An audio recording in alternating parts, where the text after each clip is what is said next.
Welcome to the deep dive. Today, we're looking into a really fascinating idea that you find in certain Islamic traditions. That's right. It comes from a specific teaching, actually, by Sheikh Nurjan Miramati. Exactly. We watched a YouTube video from his channel, The Mohammedan Way Sufi Realities. The title was, Why Are Four Prophets Still Physically Alive? Quite a hook. It really is, and it makes you wonder, who are they talking about? Why this belief? So that's what we're diving into. We want to explore, based on that source, who these four prophets are understood to be. And what's their purpose? Like, why are they supposedly still around physically? Importantly, how might they help us? According to this view, what can we learn? Okay, so let's start with the basics. Who are the four prophets mentioned in the video? Well, the Sheikh in the video splits them into two pairs. There are two said to be in the heavenly realm. Heavenly realm. Okay. Who are they? That would be Sayyidina Idris, peace be upon him, and Sayyidina Isa, Jesus, peace be upon him. Right. Idris and Isa. Now, you said heavenly realm, but is there a catch? Well, yeah, kind of. The video mentions that even though they're described as being in the heavens, their spiritual support, their madad, is also felt here on earth. They have a presence or connection here. Interesting distinction. Okay, so that's two. Who are the other two? The ones on earth? Those are identified as Sayyidina Ilyas or Elias and Sayyidina Khidr. Peace be upon them both. They're said to be physically alive on earth, like at all times. Ilyas and Khidr. Got it. So Idris is a Ilyas Khidr. That's the four. Those are the four according to this specific teaching, yes. So the big question then is, why? Why are these four believed to still be physically alive? What purpose does it serve? According to the source, Sheikh Nurjan emphasizes this isn't, for show or some kind of divine entertainment. It's presented as a mercy from Allah, God. A mercy? How so? It's for the benefit of mankind. Their continued existence is seen as a form of ongoing divine support and grace for us. Okay, so it's purposeful. Let's break that down. What about the two on earth, Ilyas and Khidr?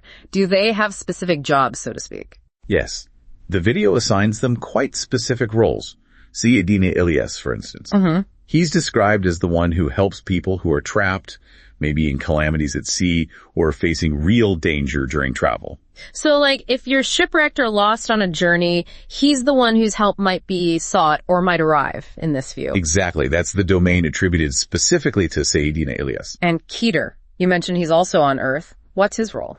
Sayyidina Khidr's role is presented as, well, maybe a bit broader in scope, regarding travel at least. Broader how? He provides madad, that spiritual support to people traveling not just on the oceans, but also across land and even through the air. Oh, okay. So Ilyas more focused on sea and travel hardships, while Khidr covers travel more generally, sea, land, air. That seems to be the distinction made in the source, yes. It's all about providing that support, that madad. The video also brought up Arafah, didn't it? Jabal Arama, the mountain of mercy. What's the connection there? Right, that's a key point. The teaching is that the spirituality of all four of these prophets, Idris, Isa, Ilyas, and Khidr, is especially present there on Jabal Arama. When specifically? On Yomul Arafah, the day of Arafah, during the Hajj pilgrimage. They're described as being there to kind of greet the servants of Allah who make it there. Wow. And Arafah is, that's huge in Islam, right? Absolutely. Yeah. The video calls it the pinnacle of faith, the foundation of the Hajj. So connecting these prophets to that specific time and place really underlines their perceived spiritual significance. Okay, this is painting a picture. We have the who, the where, the why. Now let's talk about the how. How does this belief translate into practice? How can they help us, and what does it teach us about ourselves? Well, the video gets into the concept of seeking madad, seeking that support from Allah's servants, including these prophets. Seeking help from them. Yes, and it frames this as a sign of, humility. It's acknowledging that Allah has established means and helpers. It's not seen as bypassing God, but as turning to the means He has provided. That's a point that might raise some eyebrows for people, isn't it? The idea of calling on someone other than Allah directly. It definitely touches on differing theological viewpoints within Islam. The source, Sheikh Nurjan's teaching, directly addresses this. It argues against belief systems that forbid calling upon Allah's servants for help, terming those systems as lies in the video. So it actively promotes seeking help from these figures. Yes, it presents it as a valid and important part of faith within that specific Sufi understanding. How do they reconcile that with the absolute oneness of God, Tawheed? The video draws a parallel. It points to the station of Prophet Muhammad, peace and blessings be upon him. It mentions a belief, cited in the source, that Allah actually commands creation to go to the Prophet Muhammad to ask him for forgiveness. Ask the Prophet for forgiveness. Yes, and the source presents this as evidence of the Prophet's incredibly high station and power granted by Allah, his ability to intercede and forgive on Allah's behalf, essentially. Wow, okay, that is a significant claim about the Prophet's role. It is. And the implication is, if the Prophet Muhammad holds such a station, then other prophets, like the four believed to be alive, also have roles and capacities to assist, granted by Allah, within their specific domains.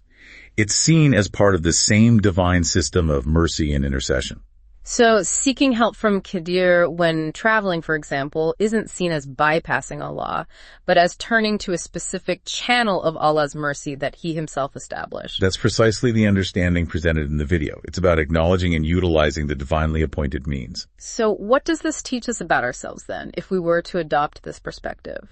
I think the video suggests it teaches us about humility, primarily, recognizing that we might need help, and that help might come through these divinely supported figures. You're maybe trusting in these unseen supports. Exactly. And it also implies that understanding these deeper realities isn't necessarily about, demanding scientific proof or logical arguments in the way we might usually think. How so? It's more about perhaps spiritual insight, seeking knowledge from those who hold this understanding, and accompanying them, learning through experience and transmission rather than just intellectual debate. So it requires a different way of knowing, almost. That seems to be the implication. Humility, seeking knowledge from the right sources, and spiritual companionship. Okay, let's try and wrap this up. This deep dive into Sheikh Nurjan Mehremadi's teaching via that YouTube video presents this idea of four prophets still physically alive. Yes. Sayyidina Idris and Sayyidina Isa in the heavens but connected to earth, and Sayyidina Ilyas and Sayyidina Khidr physically present on earth. And their continued existence isn't random. It's seen as a specific mercy from Allah for humanity's benefit. With specific roles, Ilyas helping with dangers in travel and at sea, Khidr offering broader support for travelers across sea, land, and air. And all four spiritually present at Arafah on the big day. Right. And the key practice connected to this is seeking madad, or support, from them, which is framed as an act of humility and faith. And this is justified, in this view, by analogy to the high station of Prophet Muhammad and his role in forgiveness. Exactly. It presents a picture of a divinely ordained network of support. It's certainly a perspective that offers a different lens on divine assistance and the ongoing role of prophets. It really is. And for you, the listener, it raises questions, doesn't it? How does this idea of prophets still physically alive and actively assisting humanity fit? Or maybe challenge your own understanding?